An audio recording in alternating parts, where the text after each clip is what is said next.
کی جانا میں کون بھولیا کی جانا میں کون ہے بھولیا کی جانا میں کون او بھولیا کی جانا میں کون۔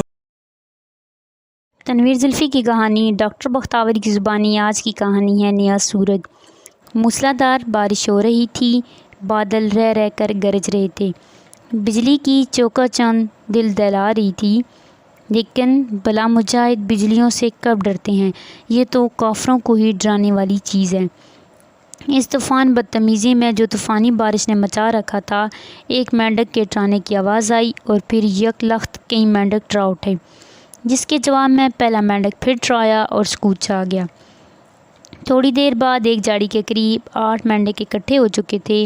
دراصل یہ سب مجاہدین کشمیر تھے، جنہوں نے مینڈکوں کی آواز نکال کر ایک دوسرے کو خبر دی تھی۔ یہ مجاہدین جو بھارتی جبر و استبداد کے خلاف اٹھ کھڑے ہوئے تھے، انہوں نے عہد کر لیا تھا کہ اس وقت تک ہتھیار اٹھائے رکھیں گے جب تک ہماری ماؤں بہنوں کی عزت محفوظ نہیں ہو جاتی اور وہ وادی کو ہندوؤں سے پاک نہیں کر دیا جاتا۔ انہوں نے سروں پر کفن باندھ لیے تھے اور اپنی انقلابی ہائی کمان قائم کر لی تھی، جو آزادی کے حصول کے لیے مختلف کارروائیوں کا منصوبہ بناتی تھی۔ آج وہ ایک پہاڑی مورچے پر موجود ایک ریڈار اسٹیشن کو تباہ کرنے جا رہے تھے۔ یہ ریڈار ایک بہت ہی بلند پہاڑی پر بنایا گیا تھا۔ اگرچہ پہاڑی کی چوٹی تک سڑک جاتی تھی، لیکن سڑک کے راستے اوپر جانا موت کے منہ میں جانے کے مترادف تھا۔ اس لیے انہوں نے 2-2 کی ٹولیوں میں مختلف سمتوں سے اوپر جانے کا پروگرام بنایا۔ فیصلہ کرنے کے بعد وہ 2-2 کی ٹکڑیوں میں بٹ گئے اور متعین کردہ سمتوں سے اوپر چڑھنے لگے۔ چڑھائی بہت سخت تھی، بارش کی وجہ سے چلنا اور بھی مشکل ہو گیا تھا۔ پتھر الگ لڑک رہے تھے جو کسی بھی وقت ان کی نشاندہی کر سکتے تھے، لیکن بارش کی شدت کی وجہ سے لڑکنے کی آواز نہیں آ رہی تھی، گویا بارش ان کے لیے باعث رحمت ثابت ہو رہی تھی۔ کوئی گھنٹہ بھر کی جان گسل محنت کے بعد وہ تمام ان خاردار تاروں تک پہنچنے میں کامیاب ہو گئے جو دشمن نے اپنی حفاظت کے لیے لگا رکھی تھیں۔ انہوں نے تار کاٹنا شروع کر دیے۔ اچانک ایک روشنی راؤنڈ فائر ہوا، جس سے تمام علاقہ روشن ہو گیا۔ مجاہد دبک گئے۔ دشمن نے احتیاطاً 2-4 راؤنڈ فائر کر دیے اور پھر خاموشی چھا گئی۔ مجاہد تار کاٹنے میں دوبارہ مصروف ہو گئے، حتیٰ کہ وہ اس میں کامیاب ہو گئے۔ وہ رینگتے ہوئے آگے بڑھے اور مختلف سمتوں سے ریڈار پر ٹوٹ پڑے۔ نعرہ تکبیر بلند ہوا اور اللہ اکبر سے پہاڑیاں گونج اٹھیں۔ تمام گرنیڈ نشانے پر پڑے۔ پہلے ہی حملے میں دونوں مشین گنیں ہمیشہ کے لیے خاموش ہو گئی۔ مجاہدوں نے معاشوں کو سوتے میں جاگ لیا تھا۔ جلد ہی وہ اپنے کام سے فارغ ہو گئے۔ ان کا مشن کامیابی سے پایہ تکمیل کو پہنچ گیا۔ معاشوں کا غرور ہمیشہ کے لیے مٹی میں مل گیا۔ مجاہد بخیریت اپنے اڈے پر واپس پہنچ گئے۔ صرف ایک مجاہد کو معمولی خراشیاں آئیں۔ ان مجاہدوں میں ایک کا نام مراد تھا۔ مراد جب سحری کے وقت اپنا گھر پہنچا تو اس نے اپنی اکلوتی بہن شازو کو بہت ہی غمگین پایا۔ شازو نے اسے بتایا کہ ندی کے پل پر جو سنتری ہوتے ہیں وہ رات آئے تھے اور مجھے دروازہ کھولنے کو کہتے رہے، لیکن میں دم سادے لیٹی رہی۔ وہ کہہ رہے تھے کل سامان لے آئیں گے اور دروازہ توڑ کر اسے ٹھال لے جائیں گے۔ اس نے بھائی سے التجا کی کہ اسے بھی اپنے گروہ میں شامل کر لے۔ وہ رائفل چلانا جانتی ہے، اس لیے ان کے دوش بدوش لڑنا چاہتی ہے۔ مراد نے اسے بتایا کہ انور کی بہن نازو بھی یہی چاہتی ہے۔ ہم نے کل رات کو یہی پل تباہ کرنے کا منصوبہ بنایا ہے، تم دونوں ہمارے ساتھ چلنا۔ اگلی رات وہ گاؤں سے باہر اکٹھے ہوئے۔ شازو اور نازو بھی مجاہدانہ لباس میں ملبوس ان میں موجود تھی۔ شازو اور نازو کے پاس سٹین گنیں تھیں۔ وہ ندی کے راستے پانی میں سے گزرتے ہوئے پل کے نیچے پہنچ گئے۔ پل پر سنتری گپ شپ میں مصروف تھے۔ باتیں شازو کے بارے میں ہو رہی تھی۔ مراد کا خون کھول رہا تھا، لیکن چپ رہنے میں ہی مصلحت تھی۔ شازو نازو کی حفاظتی گن کا نشانہ لیے بیٹھے تھی۔ انور پل کے نیچے ڈائنامٹ لگا چکا تھا۔ اب وہ کسی موقع کی طاق میں بیٹھے تھے۔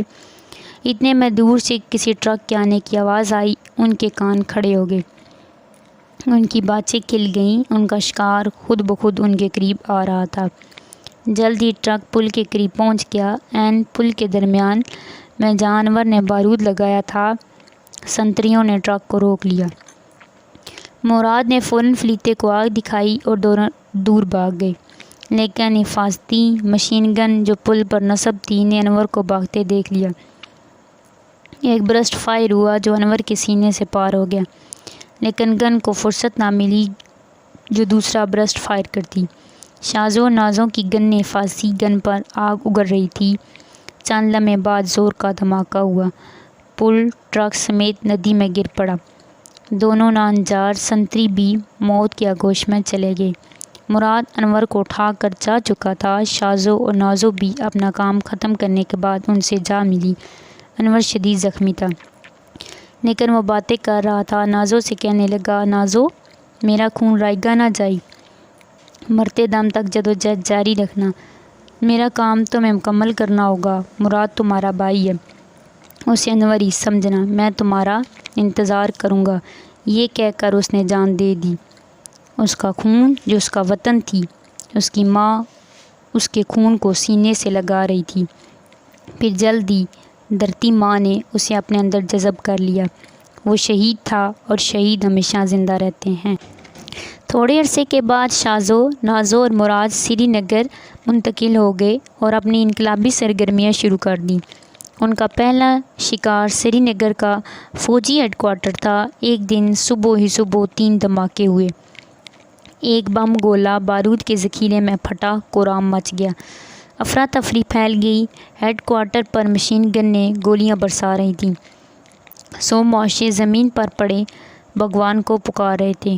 سائرن چیخ اٹھے، فوجی دستے حرکت میں آ گئے، لیکن وہ جا چکے تھے۔